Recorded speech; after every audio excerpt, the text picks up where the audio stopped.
Well, howdy there, Internet people. It's Bo again.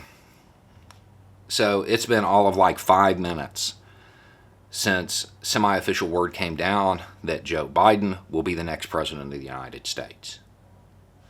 In those 5 minutes, people have already begun speaking about the importance of the idea of the office of the presidency, the establishment of that office, what that office means to the American people, and how we can't allow Americans to lose faith in that office. And in pursuit of this goal of preserving the integrity of the office of the president, the best thing for the United States is to pardon outgoing President Donald Trump, a man who, as of yet, still has not guaranteed a peaceful transfer of power. No, that's a horrible idea. That is a horrible idea. But the premise is sound. I actually agree with it in theory, with the argument that's being made as far as the office of the presidency being more important than one person. The idea that faith in the institution itself is important for the United States as it exists today. I agree with that. I really do. So that's all we're going to talk about. We're going to wipe everything else off the board. We're not going to talk about the willful misinformation that was put out that contributed to the deaths of 250,000 people. We're not going to talk about Trump's constant attacks on the Constitution and the very foundations of this nation. We're not going to talk about any alleged international crimes that he might have been involved with. Those aren't on the table for discussion right now. We're just going to talk about the idea of preserving the integrity of the office of the presidency. Let's take stock of Donald Trump. He's a man who employed divisive rhetoric, fear-mongering, that almost tore this country apart in pursuit of nationalism and an overt glide into fascism. That happened.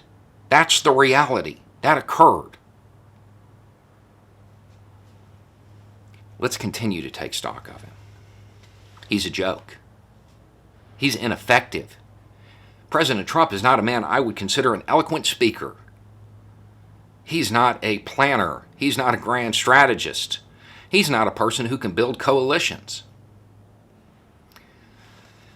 If he is not held accountable through legal means, publicly, so the American people actually understand what happened, what message does that send to others who are like him, others who would pursue that same vein of authoritarianism? It says they have nothing to lose. We need to keep in mind that Biden didn't win in a landslide. The American people did not cry out in one voice that we are not going to accept this. That didn't happen. Tens of millions of Americans still support him right now. They don't understand the dangers. They don't understand what he represents. Maybe because he's so cartoonish. But what happens when in 4 years or 8 years, the next generation of this brand of authoritarianism is an eloquent speaker, is somebody who can build coalitions, somebody who smiles more and talks less, holds their cards a little closer to their chest, doesn't telegraph every move they're going to make on Twitter? What happens then? We might get a United States crying out in one voice, but it may be in favor of them. It may be in favor of that candidate. Trump almost won a second term, and had he won a second term, I am of the firm belief he would have sought a third. That's the road we were on. We're not off of it. We've just kind of angled off. We're just steering towards the exit now. The idea that that can happen here is still very real, because the Republican Party saw that that rhetoric and that push for authoritarianism worked. It worked. In order to avoid that, we would have needed a landslide. Had Biden won in a landslide, sure, pardon him. Don't care. The American people saw it for what it was. But they didn't. That didn't happen. we are still in a very precarious place. This idea is the worst idea in a long string of bad ideas related to embracing this particular brand of authoritarianism with civility. It's not going to work. It isn't going to work. The President of the United States needs to be investigated.